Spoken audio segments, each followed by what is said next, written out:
Right, this is going to be a long video because it's a summary of ceremonies 36, 37, and 38, as well as some interesting things about Helena's last three. 4, 5, and 6 for Helena, because there was a lot relating to Helena that happened for me in my ceremonies, just because of that nice bond we formed in the first week. Mama used it as a teaching experience for me in various different ways, from relating to aspects of psychology, specific, obviously trauma specific, which is all, what it's all about, really. My interest in psychology as it pertains to trauma and how then it manifests. So many visions of being in sort of a teaching sort of role,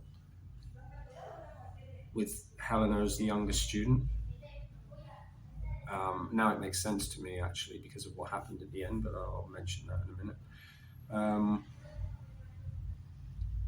I don't know where to start. God, so much happened. It's been first of all, it was just an unbelievable 2-week experience, but probably overall the best retreat experience I've ever had, because I'm on a Dietas as well.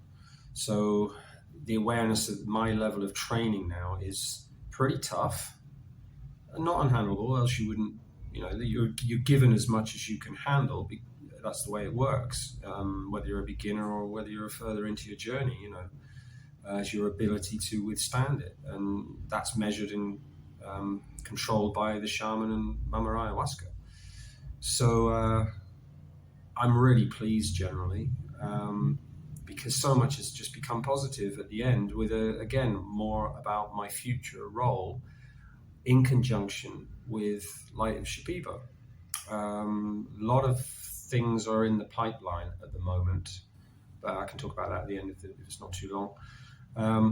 So I think I'll start with Helena, because obviously I think most people, there's quite a few people have watched her videos, obviously, because she's an interesting person, and people are sick of me waffling, but there's quite a few views for that previous video. Unfortunately, it just meant the way the week went, we'd never had the opportunity, between just the way things work, with people either needing to sleep or what they're going through, or, the second group, like going for the jungle walks or the boat trips and all this sort of thing. So we never got around to interviewing her again, for her own summary, in her own words. But I'll try and remember some of the key points for her. So I'll talk about what I remember of her key things first, because she was an interesting case. She was very sensitive. Not that I haven't seen some aspects of what she went through before, but because of her sensitivity and the initial fear that she explained in the first video interview that I did, she struggled with this a little bit later on too. Obviously the first week was pretty much getting over the fear of dying and starting to trust Mama, with the help from all of us at the retreat. She got on really well with, as did everybody. It was a fantastic group. The two new guys, Eduardo and Julian, were just great. I never had any energy aspects with them, and they still said it was a great group. I think, everybody got on really well, and they were really good, really nice people. So there was no energies with those two new guys at all. And of course, all the staff were just usual. And then when Joshua came on the Sunday, he's a wonderful guy too. We got on straight away. He's just so helpful and so lovely. And he's just doing everything for the right reasons for ayahuasca. It's not a profit motivated retreat. So please bear that in mind. If you have friends that want to come out for their first one, this is the place, with all my experiences, and now what Mama said to me in previous ceremonies about, I provided you this family. And I doubted that when I went on the Dieta with Maestro, because obviously, again, like all of these things, like I've explained to others, some things that happen that seem not optimal, shall we say, not negative, but not optimal, there's a reason, and for me that meant that obviously I've got a much stronger bond with Maestro Jairo now because of the work that we did together. So now, we have a laugh and, have a good chat and stuff. And he is just a wonderful shaman. He is so powerful, like seriously powerful, like you wouldn't believe. But doing is just none of that darker stuff that I've mentioned about corrupt shamans, all that suspicions because of my past experiences with some. Naturally, I'm very, very wary of new shamans when I come across them because of my previous experiences, and you have to be in Peru because it is it's a risk, and because it does exist that there's nefarious aspects to some people who get involved in shamanism, or because they become corrupt because they're human and they just don't have the physical strength that they should, and this manifests in their dollar signs, cha-ching, as I've said before. Or worse, there are stories of you read in reviews about sexual abuse, fake shamans, dark shamans, shamanic wars, all of this sort of stuff. It does exist. So this is why, if you're going to come here, come to Light Shapiba. We need the help. We're going to be trying to, talking to the group, and especially to Joshua about his future plans. There are plans in the pipeline. For the immediate thing is Tambos, so that I can have proper space for future dietas and other people who want to do them, to get away from the main block. Experimenting, building a bigger Maloka to start trying to get a bigger group, but without losing the essence of the care and support and just the bonding that happens in small groups, because everybody gets the right amount of attention that they need with one shaman and 4 or 5 people. So to expand on that is an issue, because like he said, there are considerations of you have to have 2 shamans just to make sure that there's enough energy and enough attention given to larger groups. But then of course the shamans have to get on well, and they have to mix together with their particular Icaros and all this sort of thing, however the shamanic thing works. So we had a bit of a chat about that. But anyway, as usual, I digress from what I say I'm originally going to talk about. But it's going to have to be like this, because that's just the way what comes to mind, because I don't journal, so my diaries are, and I couldn't summarize my own. I didn't get time to do my 3 this week. So a couple of key things with Helena. There's some things I can't talk about because of the nature of her trauma. And before she told me and Gino on the last night, and was perfectly open, because finally, after getting so close with everybody over the 2 weeks that she was there, she finally felt confident on the last night after the evening meal. Eduardo and Julian had gone back to their room, and then we were just talking about other stuff, and then one thing led to another, and she finally admitted to both of us, or it came clean, what happened. And we felt so privileged to be in that position, because Gino then could say, well, I already knew because of what Maestro Jairo had told him, because obviously him and Maestro Jairo are very close. And although Gino's only done 6 ceremonies himself, it doesn't matter. He's a local, and he's very, very well educated and very intelligent. And obviously, whatever happens with shamans in ceremony, they see energies and understand people's pain in a way that we don't in ayahuasca ceremonies. So that was a beautiful thing. But leading up to that, on Wednesday's ceremony, I came into the Maloka early. Well, first of all, I have to go back to the previous weekend, because on the Saturday after the previous Friday's ceremony, Helena spent a lot of the time in the afternoon, like people do, they're sleeping and need to rest. I generally don't, because I get bored. I just don't like to stay awake through the day, because if we got a ceremony that night, I want to be able to sure to sleep anyway, but not that it makes any difference, because if you're tripping your balls off, you don't sleep anyway for 3 hours after the ceremony if it's really strong, because you're still connected to mama, and visually you're tripping and still maybe having physical effects, etc. So this weekend, when I did see her in the afternoon, how are you doing? How are you feeling?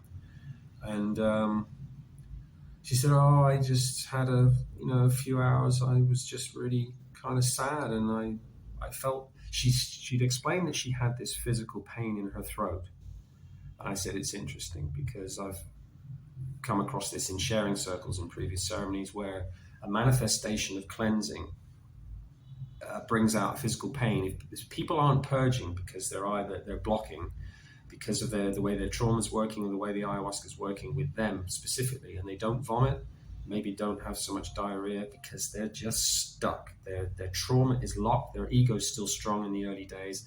The ego is creating all sorts of barriers because it thinks it's protecting you, as I've said, until it's reduced sufficiently. So she had a particular day, but she looked really good, and she looked bright, she looked really healthy, and she was really saying, "Yeah, I feel a lot better. I had a bit of a cry." And I said, "Yeah, you can have the emotional purging sometime. This is just the way it goes, depending on what." She said, "But at least my throat pain's gone." I said, "There you go. That emotion, it was obviously, some kind of emotional block which manifests itself as pain. I've seen this in a couple of other people in ceremonies." And then she seemed okay. But that's right. It was the night, it must have been Monday, because she'd had that, she said that on the Sunday, but then Monday, that afternoon, we didn't see her again. Probably thought some of it was going on. I sent her some sad tunes and said, maybe these will help you next time you're emotionally blocked, And she thanked me for that. Said there are nice songs. I sent them Carrie Underwood. And but the night of the ceremony, it was Wednesday. That's right, because she didn't drink ayahuasca. And I came to the Maloka early, and she was about 7:30.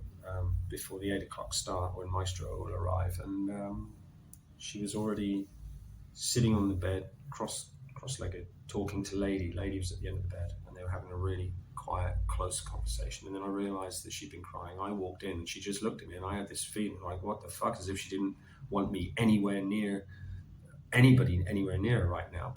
And so I felt really bad for her invading the space, because it's just normal for me. I get to the Maloka first normally, just because I'm bored, and just make sure no one steals my space by the door. But she was already there, but she had this just look. She'd been upset, and she just had a look of complete relative fear and apprehension on her face. And in the light of the candle, the little girl, that's what we realized later. And I said to her afterwards, I said, it was actually the next day, I said, it was a really beautiful thing you did without realizing it. I said, because those of us who are aware saw you as for what you were in yourself, and an indication of what you could have, what probably happened. That scared little girl, even as a 33-year-old woman, because obviously she looks very young for her age, this 33-year-old woman transformed back to this really scared little girl, because that's basically her story. And for us to be able to see it like that, it was a very beautiful thing for me. And I did tell her after the next day, because I had lessons on it myself relating to her in my own visions, and that the vision, which turned out to be pretty accurate when I told her that one point in my vision, Mama was giving me lessons on the essence of trauma and the effects of trauma, like I obviously have read so much about and experienced myself. And the vision was just this little girl, 4, 5, 6 maybe, pretty little girl, just stood in a closet, like one of those slatted door closets, just stood standing in the closet, left all alone. And I walked in, as me as an adult, walked in, and I opened the door to this little girl. I said, "What are you doing, little girl? Why are you hiding away in the cupboard?" She wasn't crying, she was just looking up. And I just picked her up, what's going on, little girl? Why are you hiding in the closet? Why have you been left in there? And when I told her that later, by the Friday when she said what happened, and I mentioned that, wow, I said my vision was pretty accurate, Or it was, the essence of it. She said it was, because it wasn't a closet though. It was my bedroom. I was just used to have to shut myself away in my bedroom and lock the door, basically for fear of what was coming in. And so it was pretty. Oof.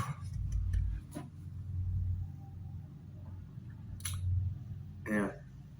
So this is the sort of thing that can happen, when you get in deep with Aya and the energies that relate to you and the visions that you see, and having that empathy and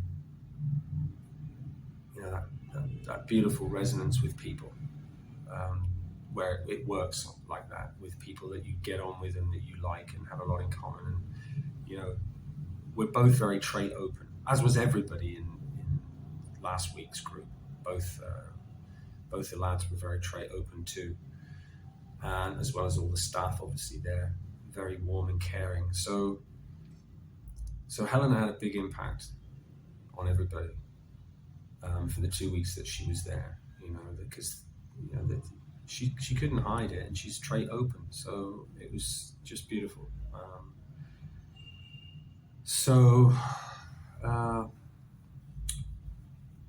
This feeling of anxiety before her ceremony then meant that it led to, just before the ceremony started, she said when Maestro came in, she told Lady, she said, I'm not doing it.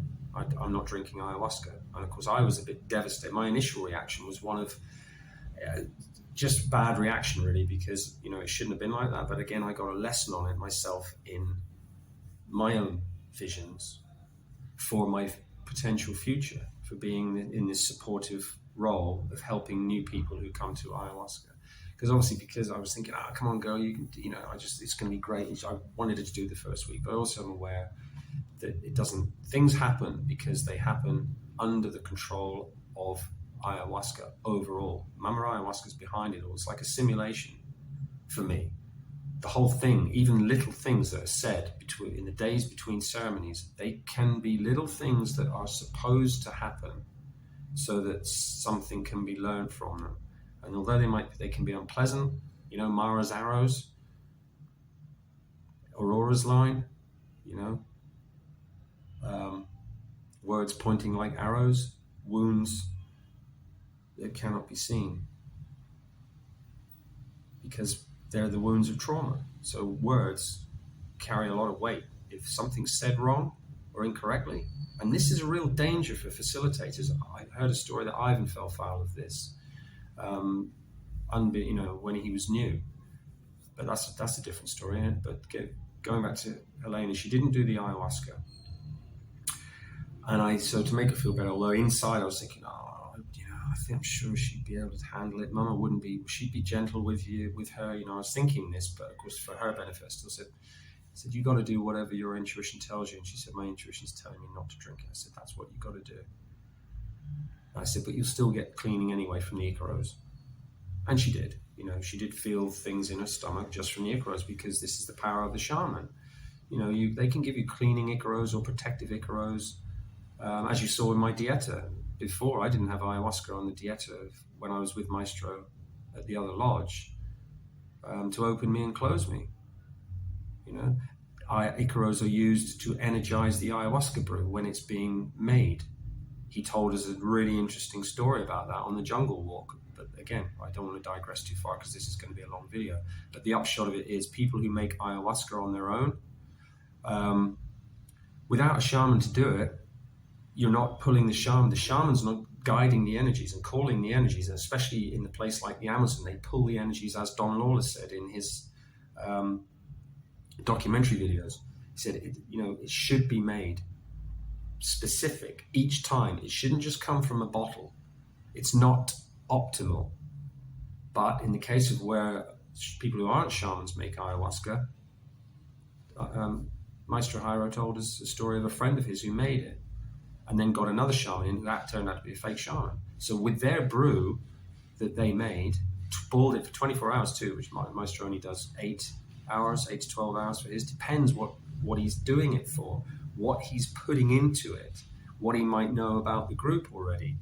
All these things we don't know.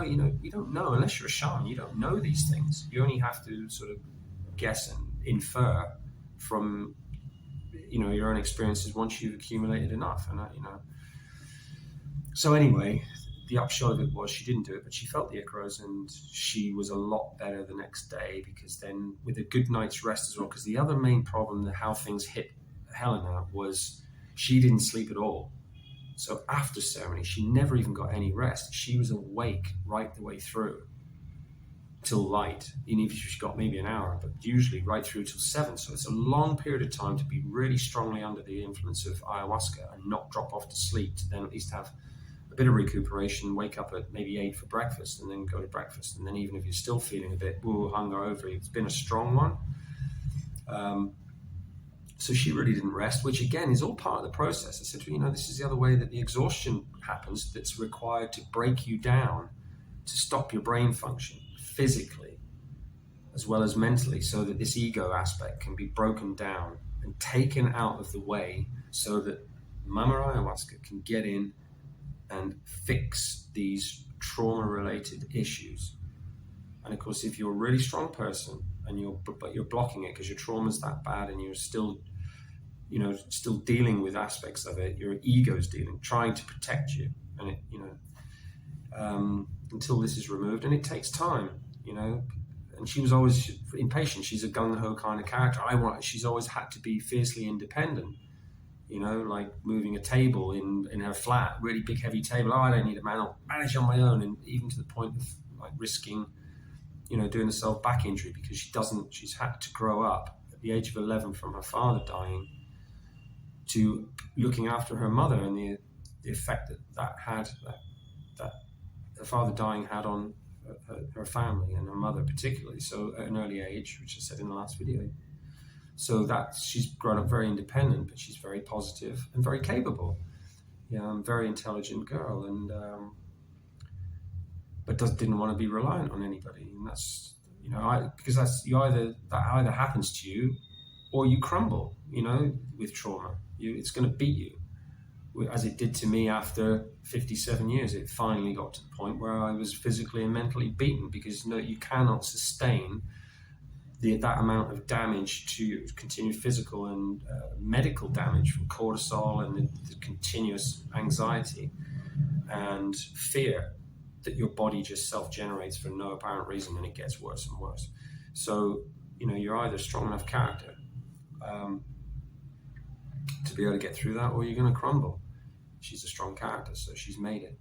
But up to the point where it became necessary, where it's getting a bit too much, and you think, there's something wrong here, as she explained, and you come to Aya to get help with it, because as far as I'm concerned, it's the only thing that can help. Other plant medicines will help, obviously, but nothing like Aya, in my view. San Pedro, people can try, but it just wasn't for me. It worked, obviously. It worked from the exorcism point of view to get rid of some really nasty energy that Aya didn't. But it's not spiritual for me. It's not quite the same. You don't have visions necessarily. Well, most people, because it's during the day and stuff. It can, people have said, but anyway. But all these other plant medicines are available, and they will help, but nothing to the degree and power that ayahuasca wields over the whole human form, including the spiritual. So she was better after that, which meant that she came to Friday, 2 nights ago. Maestro had given kind of a false, he'd said the previous one, or the next day after Wednesdays, that we'll try. I'm trying to, and on Friday night, hopefully I'll try to be generating positivity and happiness. And then tonight we'll have your arcana to close you all, to be able to go back to Iquitos, etc. Obviously, which me and Helena I've had them many times.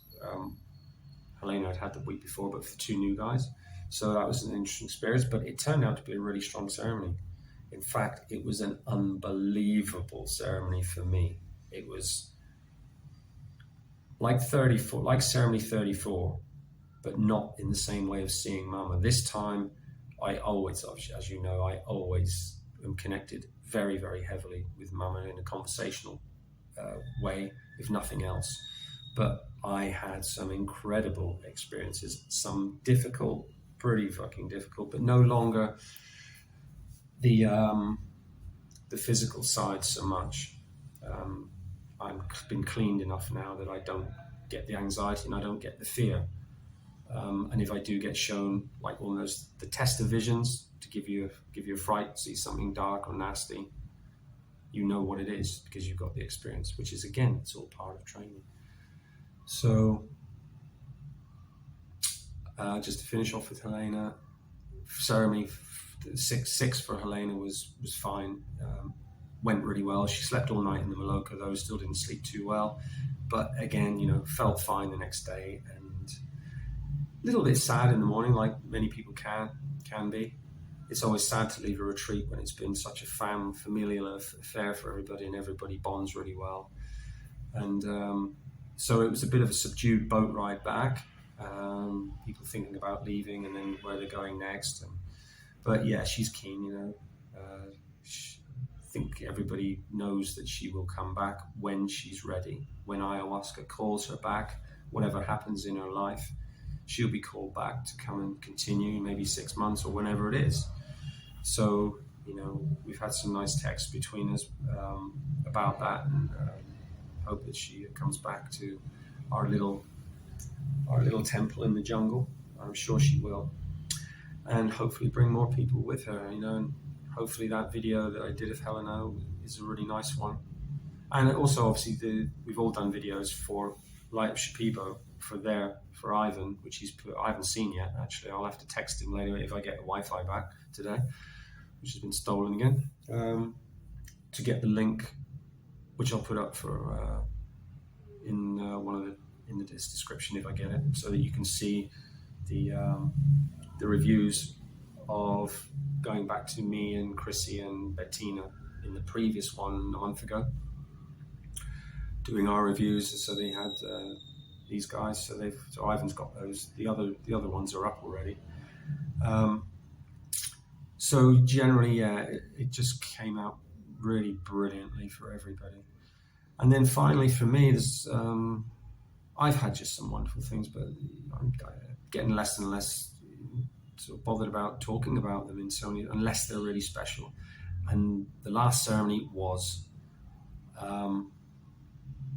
for a couple of different reasons that are unusual. Again, my different level and what I'm being shown at my level of training now.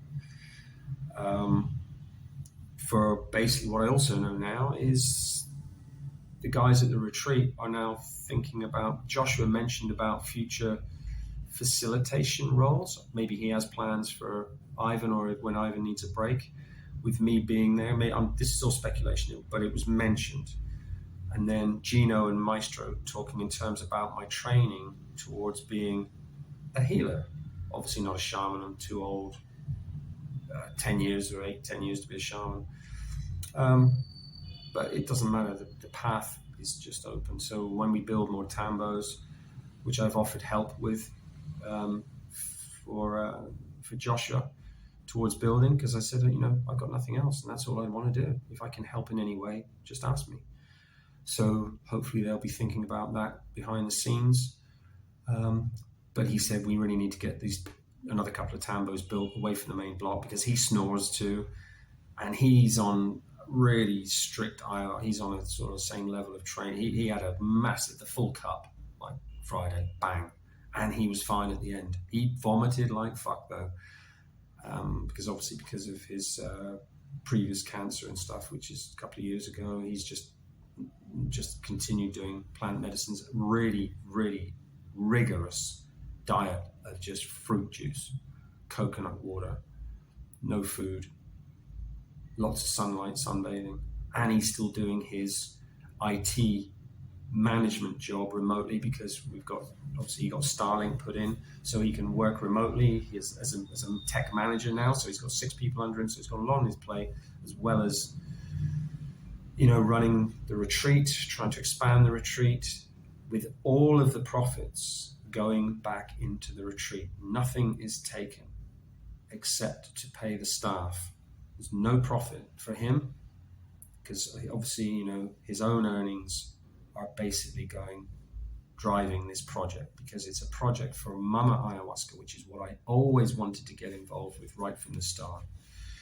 So again, it's turned out to be just a beautiful thing. So hopefully, I'll be able to have some input into that and then over time, more and more, as my own journey for my own cleaning and whatever journey it leads to, continues with the dietas. And I'm also going to be doing the ayahuasca, because now I know that I wasn't there just for dietas, because I did all of the ceremonies except one. I didn't do the Wednesday the previous week, because my first dieta, I wanted to know the difference between the two. And it's like, again, that intuition, you just go, no, I'm going to leave it tonight. I've got the drink tomorrow. But because you've seen the preparations of the videos for ayahuma, the big weird looking seed that's like a big block of tuna meat, really bizarre fruit. I'd wash myself with that. It's like soap as well. But that was a really pleasant thing. But again, there are a couple of weird, but the sensitivity of being on a dieta and doing normal, super strong, because Maestro is very strong, super strong ayahuasca, drinks too. Whew, so there are, and on the Wednesday, I woke up Wednesday morning, I didn't sleep for 3 hours, and I was still tripping my balls off, heavily connected to Mama.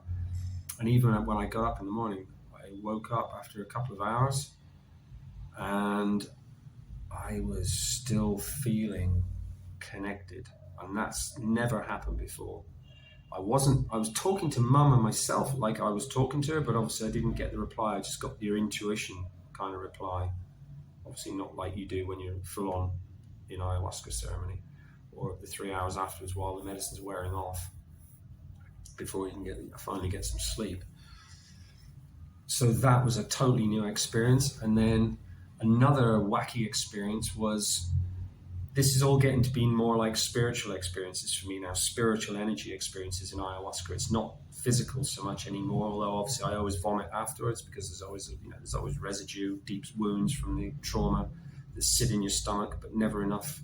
The last couple haven't been enough to make me vomit in ceremony. I'm just vomited either on the way back, because when you stand up, that's the trigger. If there's going to be one, is getting on your feet and trying to walk back to the room. It's like, fuck me, oh shit. And you're really shaky, and you're getting walked along and then vomiting the flowers, or this sort of thing, and then vomiting a lot, or maybe not enough and you have to stick your fingers down your throat just to get it out, so that you know that it's gone. Whatever Aya's found in your stomach, because there will be, always find something. Fingers down the throat, get the bile out, or whatever. Diarrhea if necessary. Brush your teeth, go to try and get your body relaxed. Let your stomach settle down. Drink lots of water, because dehydration in Maestro ceremonies have been a big thing. Everyone's been dehydrated, and this has been new for me as well, because I said to them at the beginning as a tip, after the last lunchtime meal on the day of a ceremony, I never drink anymore during the day, because I've done that in the past, and you're up and down in the ceremony to go for pee, so I don't, and then they didn't either. But the next day, it meant you can wake up in the morning and you feel like you're busting for a pee from being asleep, but you go to the toilet and there's nothing to come out. You're so dehydrated you can't even pee. This is really bizarre, and then even painful. And Helena explained that, what she was talking about in that video. I really wanted to pee, but it was painful. So a similar thing. It's almost like you feel like you've got infection, urinal infection. It's like, oh fuck me, that's something. Fuck, that stings. Fuck. And then slowly it does, and then you have to drink, a load of water to get your urine back flowing normally. So that's just the physical stuff. But in the ceremony, the last one on Friday, there were a couple of times where I had this idea that Maestro was using different tricks. I mean, it may be not the case, and he just smiles if you try. If Gino translates the next day, he doesn't give anything away. But I had this feeling that as if he had like a spiritual foot that was just stamping on the floor in the spiritual world, because there was just this, like you can see on the screen, just that wobble. But it was a low, low frequency that came through the floorboards of the Maloka and right through my chest. And Mama sort of giving me the idea that this is a different way of expelling dark energy that's stuck to you. It doesn't like it, and it's just, they're just like getting shaken off you. So that was new. And then the really interesting things, well, not quite the really interesting thing, was audio hallucinations that I've never had to that degree. Quite unpleasant, scary, because you're hearing sounds like maybe a noise in the Maloka, but it turns into a growl. I've heard that kind of thing before, but this was more intimidating and just weird. And other sounds that weren't in the outside world, just strange, coming through your ears. And really quite disconcerting, like your ears are starting to go mad, like a bit odd. And then some other, because I had the flu or the like fucking COVID-y type cold, it was horrible. It lasted nearly 2 weeks now. I've still got a bit of it now. I've had it for about 10 days. It's only now clearing my sinuses. So I kept getting occasional spiky pains and just physical, like little, but when you're actually under ayahuasca, like pains, it's just little spiky little pains going on in different places. And then the really interesting thing, well, not the most interesting thing, but as a sort of an effect rather than a vision, because I had the most tremendous vision and I can't tell you about it. I'll tell you some of it and then you'll understand why I can't tell you about the rest of it. But as a story, it's just unbelievable. Absolutely fantastic. If it was the plot of a book or a film, you wouldn't see it coming. It's unbelievable. And Mama just said to me, when she told me this story, and it's to do with Lucifer and who he really is. And when she told me the story, I just was laughing. I just went, in my vision, I was going, oh, Mama, come on. That is just unbelievable. I said, no one, you'd never see that coming. And she just said, write a book. I'm thinking, the next morning, I'm thinking, I can't. Because I can't tell that story. Because of, if any of the visions are real, if that's real and possible, because it's a totally different interpretation of the Bible or any formal religious explanation in any monotheistic book.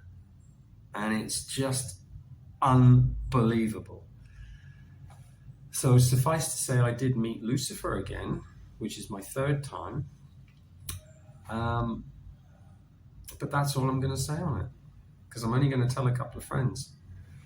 But it's a wonderful story, and you'd never see it coming.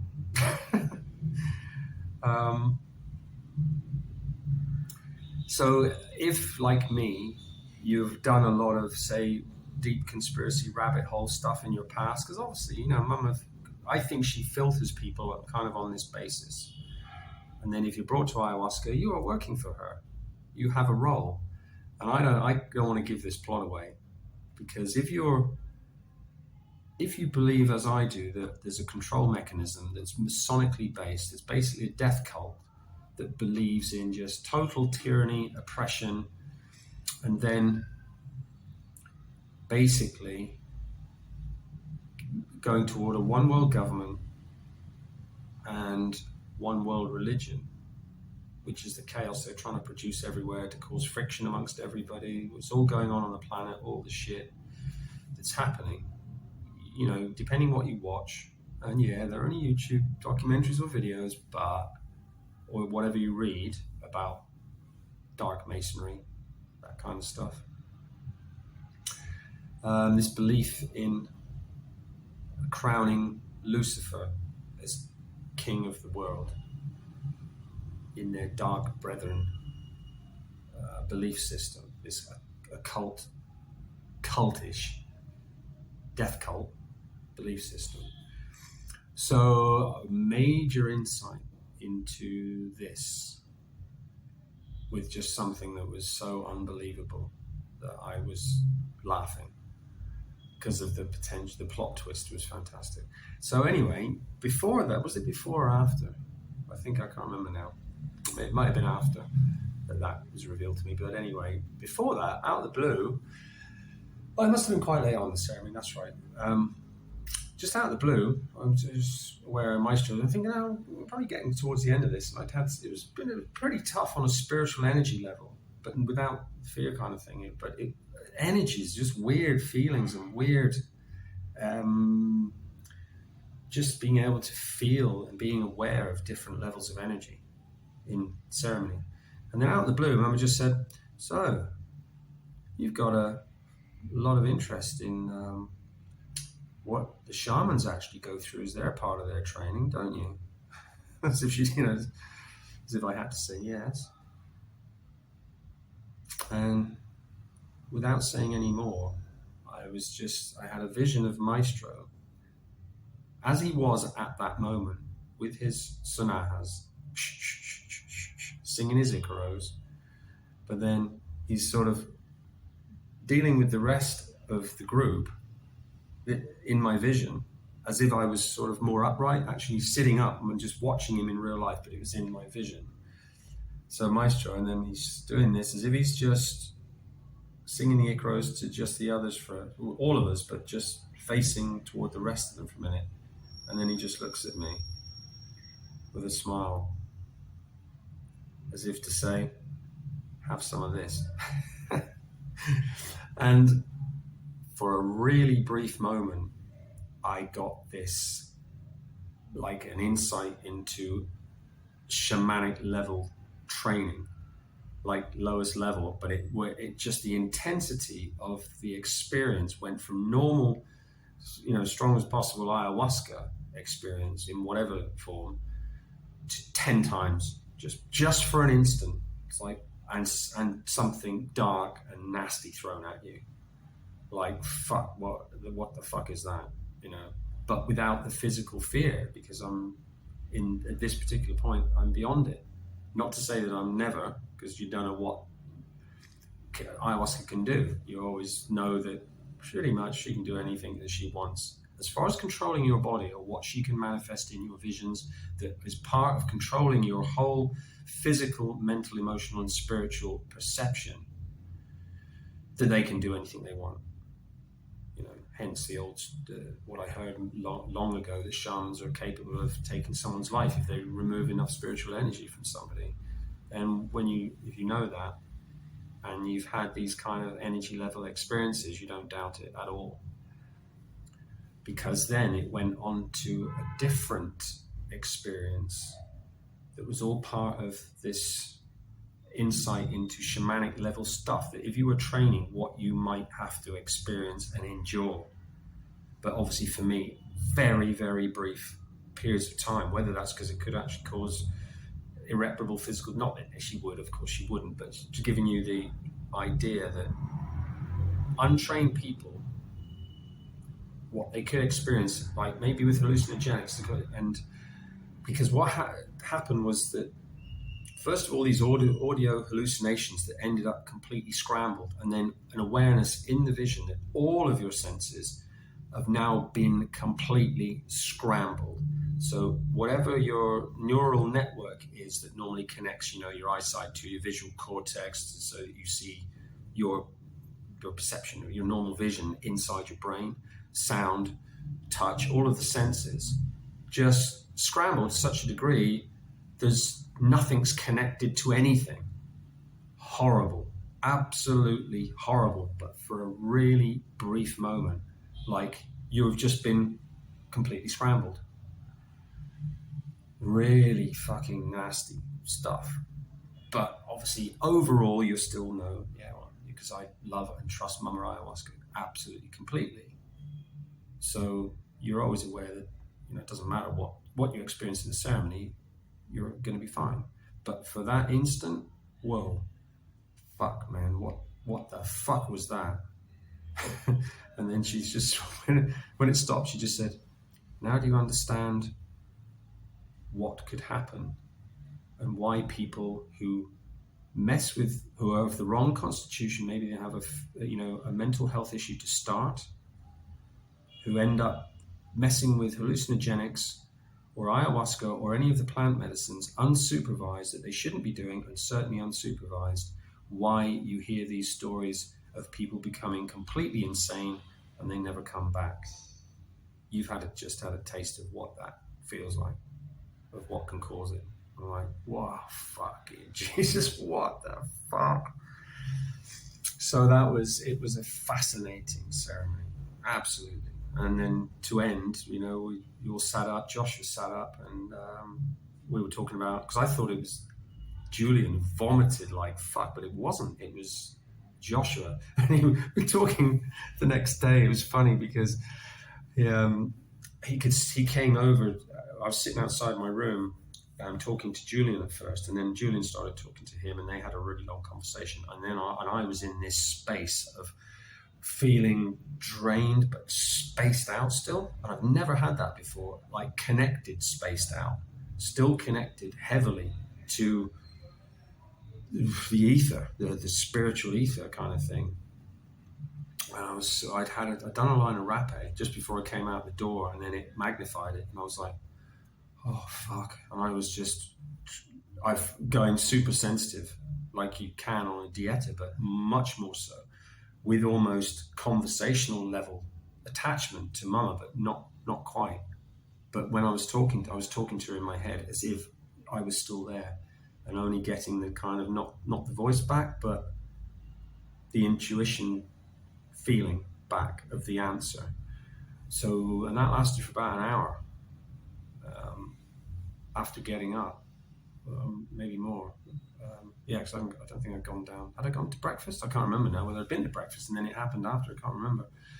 But then Joshua came over and he sat down beside me, and as usual, really, really kind and caring, and just said, "How are you?" I just said, "I'm okay." I said, "But I'm still fucking like spaced. I'm still connected. And I'm really, like." And he said, "Wow, And we had this really nice conversation, and he told me about his vomit, because then we started joking. I said, "Was it? Was it?" He said, "That was me." It's about the vomiting. I thought Julian really fucking yacked up a lot, which was great, like heavy, like getting demons out, kind of heavy. I couldn't breathe, couldn't catch the breath. And I was thinking about Helena then, because that's a big trigger for her, because that's what happened with Ivan, with her in the ceremony, the one I didn't do. And that then triggered her to have a major panic attack. And that's partly why the ceremony got concluded early.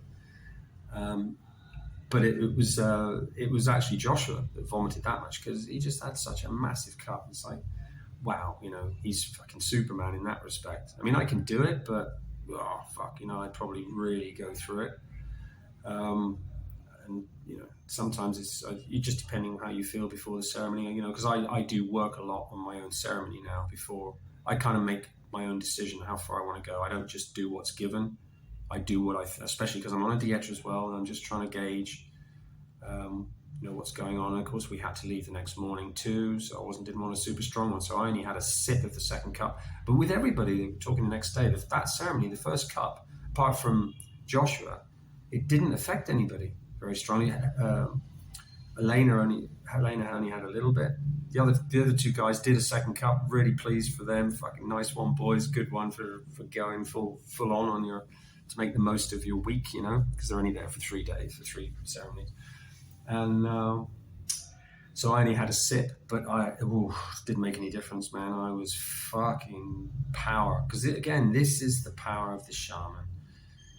Quantity may or may not make a big difference, or it can make no difference, because it depends what the shaman is doing and what he's calling and what he's put into the attention in the cup, just however they work, especially higher up, because he's powerful and he's wonderful.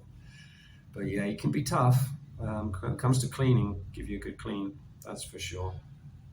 But it's the after effects with him, and they're all colourful. There hasn't been one ceremony except this first cup where there were no visions, and I just felt like nothing's happening. Interesting. Hasn't happened for a long time. But it wasn't a massive cup. I only had maybe probably, I don't know, a third of a cup. First one, that I just went with what he gave me, first one. But then I thought, don't fall into the trap. We got to leave tomorrow. So I was tempted. Oh, go on, just have a second cup, you'll be right. But so when lady came and asked me, I said, yeah, but really, really small. And when I got it, I was still, before I didn't just drink it, I actually tipped it and thought, how much is in this? And then I just had like enough from my tongue, and then some left in the bottom. But it didn't matter because it was fucking powerful. And that's when I had the insights to what the shamans go through. So I'm fucking chuffed to get an insight of that, because it was cool, different level as you imagine. Of course, it's going to be. They're incredibly special people. To be able to go through that level of training and then be able to deal it out later in ceremonies for the rest of everyone else's experiences, and control all of the forces in the Maloka, including everybody else's negative energy, keep the separation between people, stop cross-contamination, stop anything negative energies outside the Maloka coming in, and of course they're flapping this, getting the I just reminded, that's why I was laughing. I couldn't remember. That's why I was laughing so much when he did the Icaro, the Arcana Icaro. When he ended the previous one, there was this bit where he was just doing the general sort of shakeout, and then before he was coming to me first to do the Arcana before everyone else, because of going around the room, as he'd stopped doing the previous Icaro, he'd done that kind of shake everything out in the Maloka, and then someone burped or something, and then there was just this last little flick of the sonaha, and with this just like, and then I just had this vision of this little tiny globule of black snot, as I see them, like a little one that's been burped out, just like on its own in the Maloka, with Maestro standing there after he's done the main cleaning, and then this little thing pops out of whoever burped, and then it just got like fly swatted, flick like that, just flicked out of the Maloka like. And of course, then I had to sit up, and then of course I was thinking about this in my having my Arcana, and I was in stitches. I was just laughing, I couldn't be heard over the sound of his Icaro, and I was just thinking, and a lot of people said they were smiling in that ceremony. But yeah, that's the second ceremony now where a third, because I have actually laughed. Or I had a big insane grin once at the temple when Austin, the guy a couple along from me, the guy I bumped into here actually a couple of weeks ago in the music shop, he was just laughing his head off. And it just made me, I was just sitting there with this big stupid grin in the dark thinking, I wonder what people would look if they could see my face, But this was the first time here where I've laughed a couple of times. Mama made me laugh, I think, a couple of ceremonies ago, there was no sound coming out of my body, but in the vision, I was cracking up at something. I don't know what it was. I think it was the snake that got wrapped around me. I don't know, I can't remember now anyway, but I was laughing at it. Because that was one, I don't know if I mentioned that in the previous video, one of the previous ceremonies 3 or 4 ago. I was talking to Mum, and all of a sudden this vision of this big anaconda came along, and it wrapped itself around my body and started to squeeze. But because I know I'm in the spiritual world, I haven't got a body. So I was just laughing about it. I found it amusing, because this thing was like, just this snake, this big snake squeezing just like my waist down to nothing. And then when I looked round, its head, it just sort of turned around. It had its head going this way, and then it kind of looked up at me and went, and said, "Hi, Steve." And I just looked back at this thing and patted it on the head and just said, "Hi, Snakey."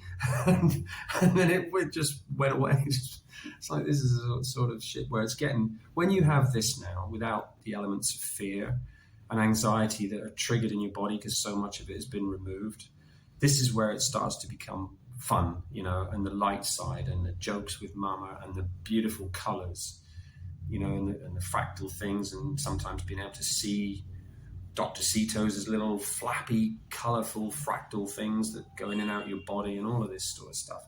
And because there's no fear of like, oh, what's happening to me? Oh, fuck, this is freaky.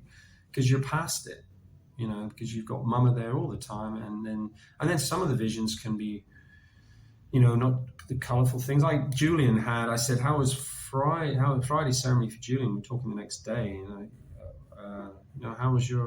how did it go? And he said, it was very dark. I said, what way? What did you see? And he said, just like lots of dark images of war and people dying. He said, oh, it wasn't anyone I knew, but there were just people dying, and it was mayhem and chaos and war. And so, but apparently Maestro and Maestro Jairo gave his interpretation of what that meant for Julian in the talk the next day, Saturday morning, when we all had a quick chat. I didn't talk about ceremonies; they were talking. But anyway, Julian was he just said, because Julian was the reason Julian came. He's very clean. He's a physiotherapist. He's very fit. He's done the rabbit hole conspiracy stuff. He eats really well. He keeps himself fit. Mountain bikes in Switzerland, where he lives now, climbs mountains and stuff. So he's very, very body conscious. So he's probably a really clean person. Never suffered trauma. So his main reason for coming was he was at a bit of a low. He's feeling stale in life, both in his work life, because the people he works with, it's not really gelling for him, and something's not right. And then that's feeding back onto his relationship with his girlfriend, because he feels a bit stuck. So he's hoping to go. She couldn't come, unfortunately, which would be great. I think, if anyone's having a relationship problem and they're open-minded enough to know about ayahuasca, or like I said jokingly, I think at the start to him, I said, well, that's the thing with I said, I think it'd be a generally really good idea for a couple who are having some issues to come and do ayahuasca, because you're going to bond. If you're going to bond, you're going to bond really strongly, and if not, then you weren't right for each other either. But it should allow the what's required to be told to you to say, where you should be going. And like Joshua and his wife, he just finalized his divorce after 3 years with his wife on perfectly amicable relationship, on an amicable level, because his path, she's done a lot of ayahuasca too, dealt with a lot of her own issues, but she's got another direction. And this is the thing in people's lives. Your journey is your journey in life generally. As an individual, as a spiritual individual, your journey is your own. It doesn't matter about marriage, kids, or anything. Everybody is a unique individual with their own lessons to learn, their own crosses to bear, and hopefully to overcome those, except when they get too much, which Mama perfectly understands. She's told me this many times about that image of Jesus with the cross. This represents your burdens in life for you to deal with and overcome as best as possible, and just do your best to keep going. And when you get put on your knees, try your best to get back up. And that's all she wants, is that to try as hard as possible until you get to the point where you can't, and then you can come for help because you've tried. And it's about the process of just trying, because each trial and overcoming every obstacle and hurdle is a win for Mama in the overall battle against the darkness. So that's all that's required. So anyway, bang on, nearly an hour. So a good place to leave it. And then when I get the Wi-Fi, if he brings the router back, I shall edit this and upload it in 4, 3, 2, 1, off.